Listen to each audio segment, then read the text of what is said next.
Hello, boys and girls. For this week's project, you will need a piece of paper, and you want to use your paper the tall or vertical way, so not the horizontal or sideways way. You want your paper to be nice and tall like a tree. You will also need a pencil and an eraser. You will definitely need something black to color with, so that could be a crayon. It can be a super fat Sharpie if you have one, just a regular fine point Sharpie. Any kind of marker will do. And you will also need something yellow, either a yellow colored pencil or a yellow crayon. But that's pretty much it. And if you have something black, a pencil, paper, and something yellow, you will be able to complete our project this week. Okay, each one of you will be creating your very own spooky house. So before we begin, I want to look at some pictures of spooky houses that I found. And if you want to see any of these, please click the black star on my Google slide and you will get to see all of these pictures to help you draw. So I really like this one because it's very tall. I like the pointy rooftops. I also love all the different windows. There's so many. And I also love the bats flying off into the distance. Here's a similar one. I really like how it's bigger on the page. And what I love about this one is that there's an iron gate coming down with pointy spikes at the bottom of it. And there's also an iron gate balcony up here. Now, if this seems too challenging for you, I'm going to show you all different haunted spooky houses, and you could pick one that is maybe easier for you to draw. Or if you're really good at art, you can add even more details. You never, ever, ever should or have to copy mine or my pictures. Here's one that I saw that I liked because it's very tall. You might want your spooky house to look like it's enormous or gigantic. Here's one I found that I wanted to share with you, and I like how it's tilted. It makes the house look really old and ancient and dilapidated, like it's about to fall over because it's been around for hundreds of years. Here's one that is much simpler. This would be easier to draw. So if you look at this one, what shapes do you see? What shapes do you recognize? Right away, I see triangle shapes that also are arrows. So if you can draw this shape, you'll be good to go. I also see a circle for the moon, and I also see squares for the windows. So this one might be the one that you look at when you're ready to draw yours. Okay, now for all the people that like to go above and beyond with details, I love this one. It has so many details. There's trees, there's a crescent moon. I see stars and bats, even a crow. There's a fence on the left and the right. There's tons of shutters or windowsills and lots of windows, including rectangular windows, even oval windows. So remember, you can be as creative as you want when you create your own spooky house. Two more to show you. This one I love. Again, tons of details. I love how this shutter's falling off. As if the wind is blowing it off of the house. Again, there's a creepy looking tree, a fence, a bat. There's steps leading up to the doorway. This house, I think, needs a sign that says, "Keep out," because that's what it reminds me of. One of those spooky houses you're not supposed to enter. There's even a spider web in one of the windows. So feel free to look at these details and use them in your picture and even add on your own details. The last one I want to show you is this one. And this one was really exciting for me to look at because I love this big ghost coming out from behind the house. I thought it was really fun and spooky. But you don't have to make your spooky at all. You can just make an old haunted or spooky house. And here we have a shutter or a window that's broken and it looks like some type of board was nailed over it. This shutter is about to fall off the house, again showing how old the house is. Okay, I hope these pictures helped you. In the next part, you're going to watch me begin drawing mine, and I'm going to give you some tips and tricks. And then after you watch me, you're going to spend some time on your own drawing yours. And then the next part will be all about color. All right, please go find the materials, and I'll see you back here in a few. Okay, I hope you've looked at some pictures, or you have some kind of idea of what kind of house you're going to create. So I'm going to start with pencil first, and I'm going to start with a tower up at the top. And this shape would be like a pointy shape, kind of like a triangle. I tend to sketch very light and then I go back over it when I know that I like it or want to keep it on my paper. Then I'm going to make another tower. Maybe this will become a clock tower. This one might be even bigger.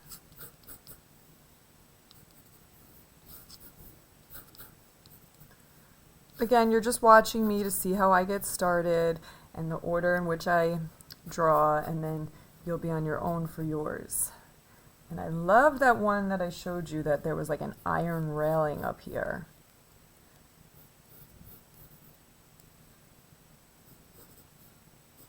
I'm evenly spacing out the railing.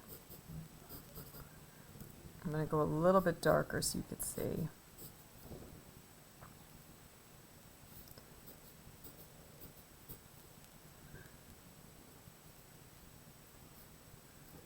Make some little... Okay. Now I want to put maybe an oval window up here. And you could save your details for later.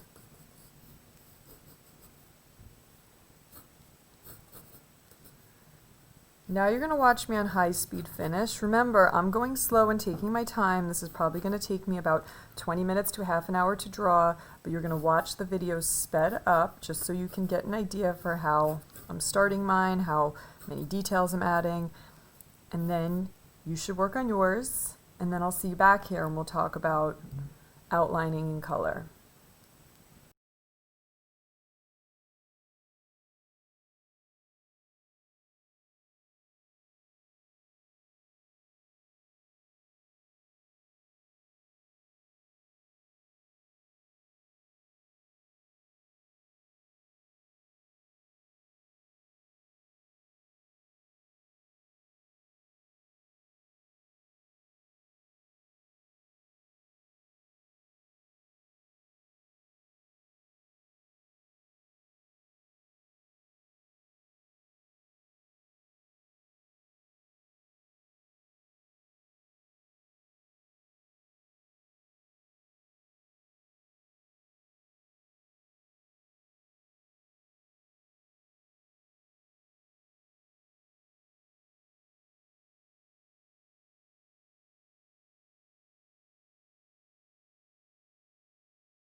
And here is my sketch of my very own spooky house creation.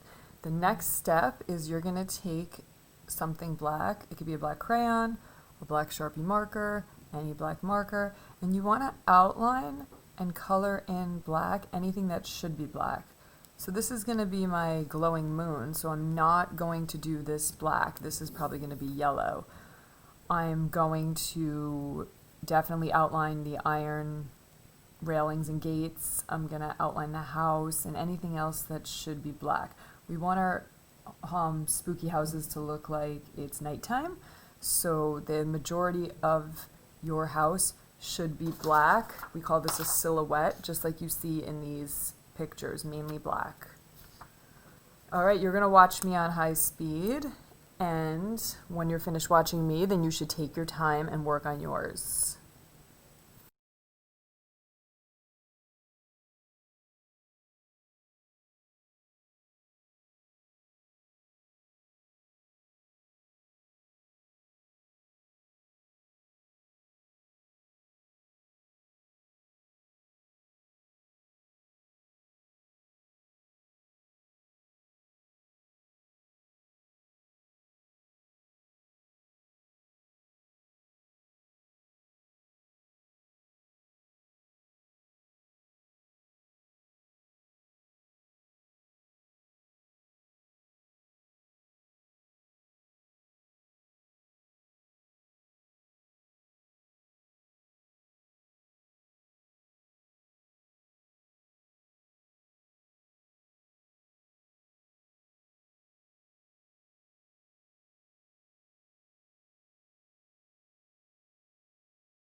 Okay, now you're gonna watch me add some color into the windows. I want it to look like the house is really dark and it's a dark night, but there is some glowing coming from the windows.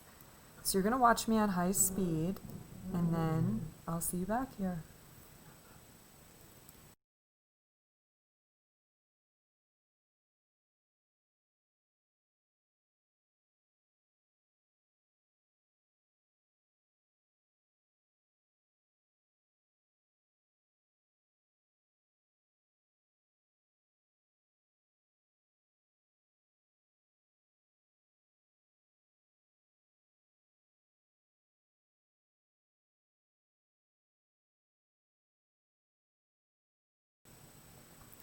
And here is my spooky haunted house.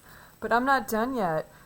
I want to maybe add a little bit of color to the sky. I want to fill in this glowing moon and maybe add a little more details. You can do the same. You never ever ever have to copy mine.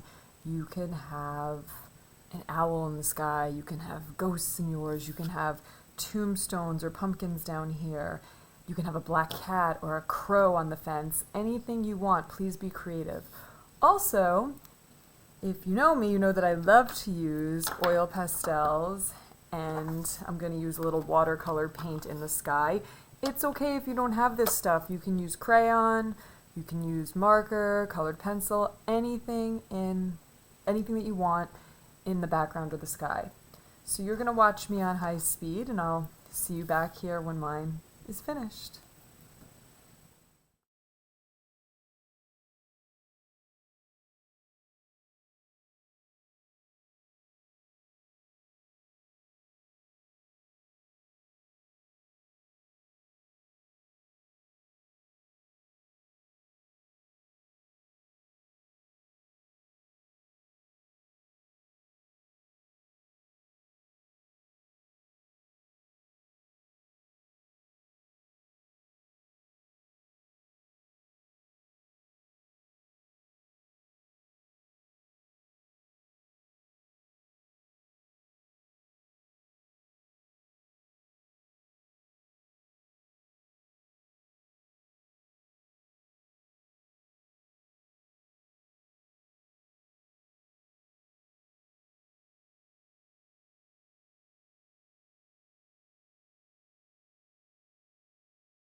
And it's finished. I'm gonna let mine dry for a little bit, probably overnight. I'm gonna put it in a safe place, nothing happens to it. If you use just regular coloring materials like colored pencils or crayons, then yours is dry and good to go. If you can, please take a picture and upload it onto Google Classroom so I can see your work. And I'll see you next time. I hope you had fun making your own creepy, dilapidated house. All right, bye everyone.